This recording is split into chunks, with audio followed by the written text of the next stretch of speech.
Hello and welcome to DigiSnack. This is an e-learning platform where we have uploaded lectures for the benefit of residents in SNEC and beyond. In this lecture, we are going to take you through an approach to common ocular complaints. There aren't all that many ocular complaints that you'll hear in our clinics, which is a good thing. And we're going to try to keep it as simple as possible for you to be able to dichotomize the various approaches that we have to make it easy as you go through the clinics. The content of these lectures, of this particular lecture, is going to include these approaches, which is number one, blurring or loss of vision, red eye, diplopia or double vision, floaters, and finally, leucocoria or white pupillary reflex.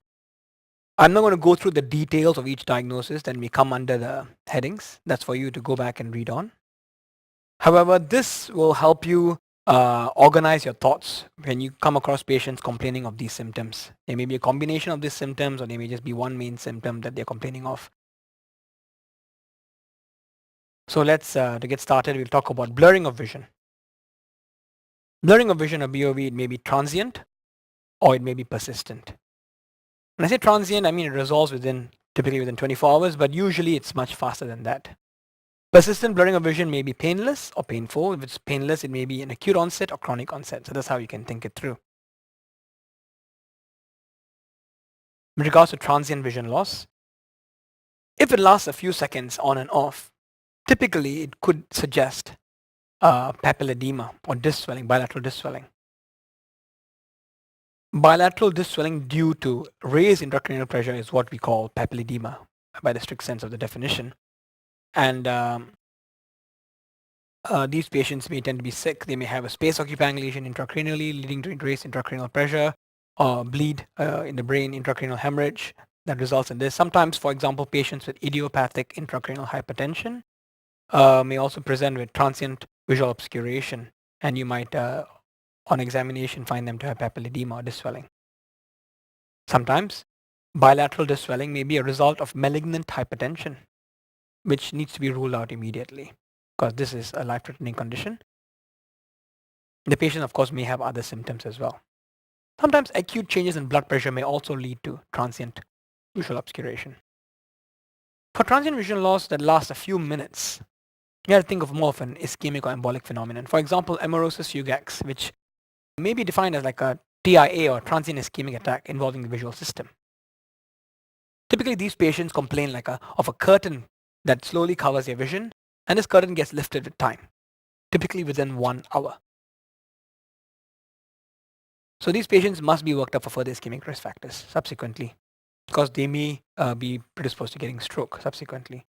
Sometimes also these may also be symptomatic of patients who are about to develop central retinal artery occlusion due to an embolic phenomenon.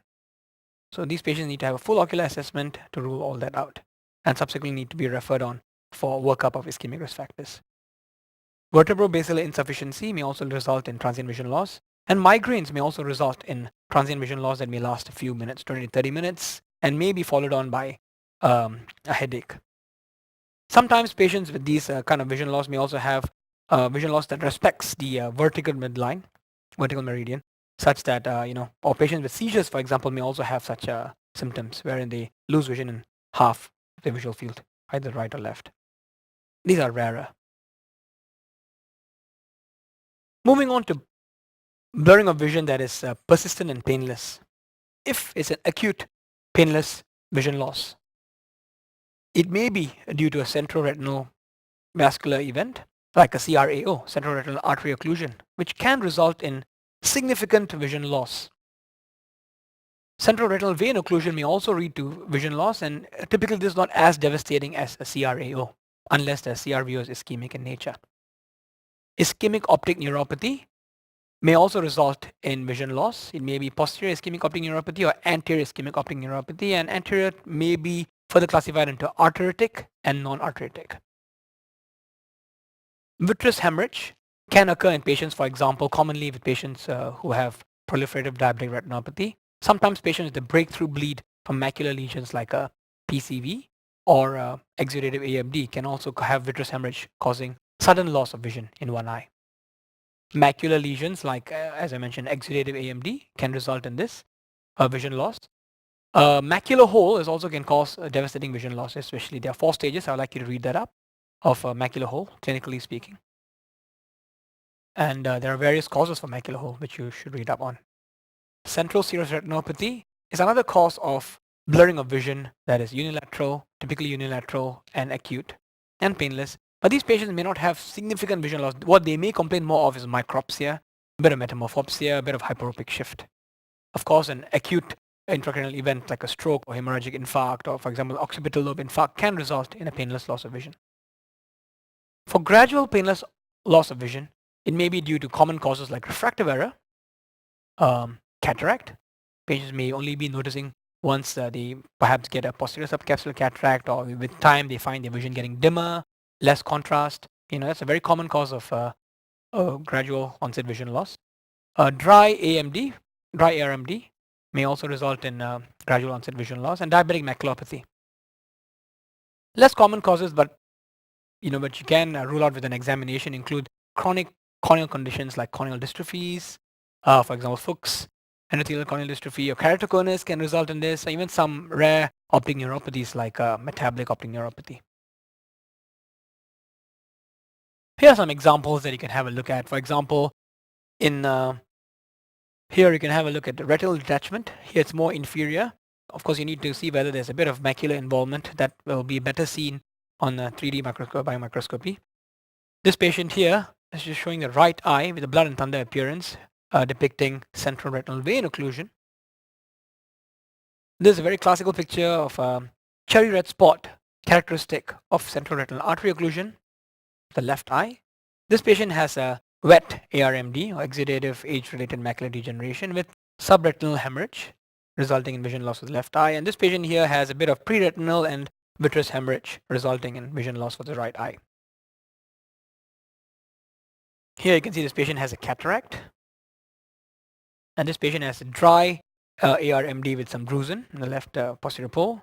This patient has diabetic retinopathy, and there's some macular edema with hard exudate, some macroaneurysms, and dot hemorrhages. So the maculopathy is what causes a bit of blur vision.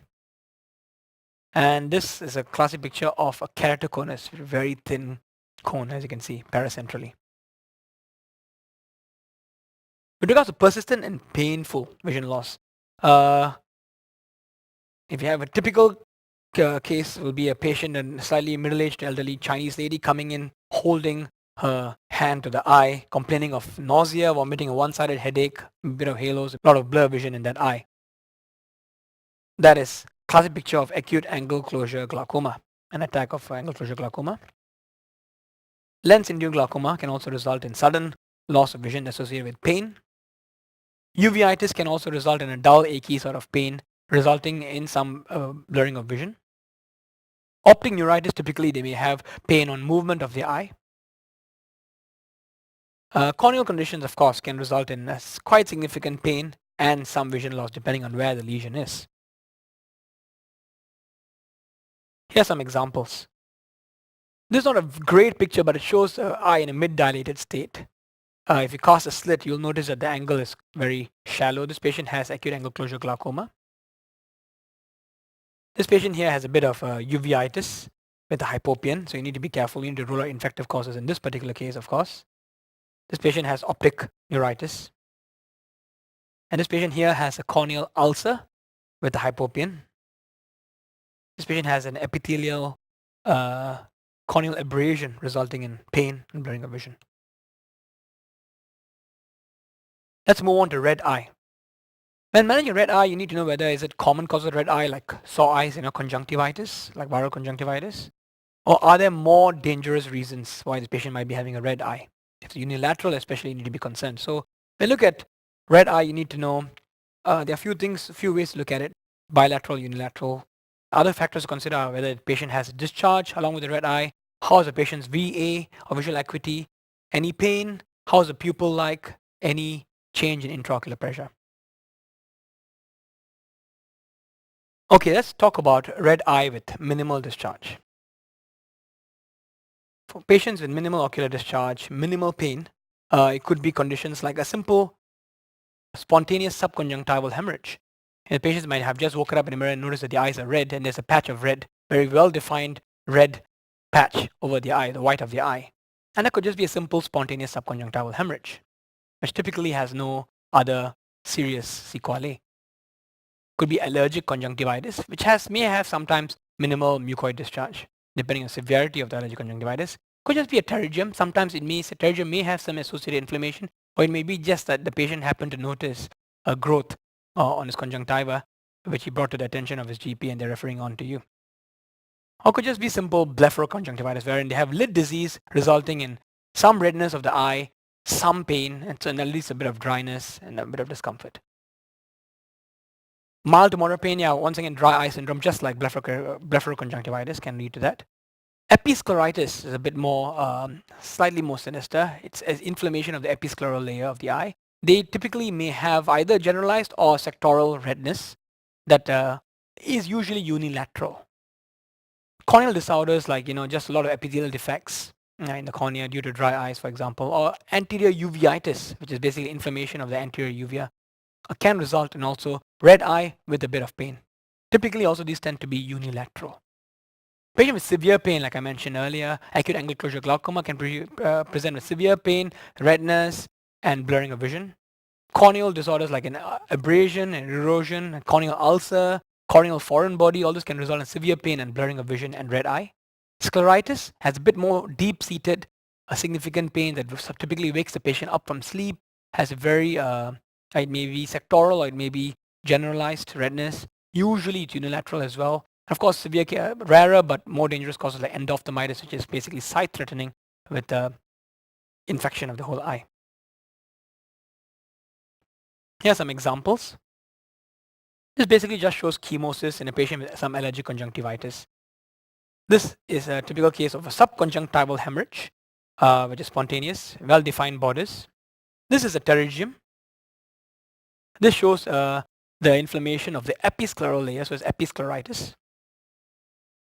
This is a patient with a bit of uveitis and hypopion. So once again, when there's hypopion and uveitis, you need to exclude infective causes, or it could just be purely inflammatory.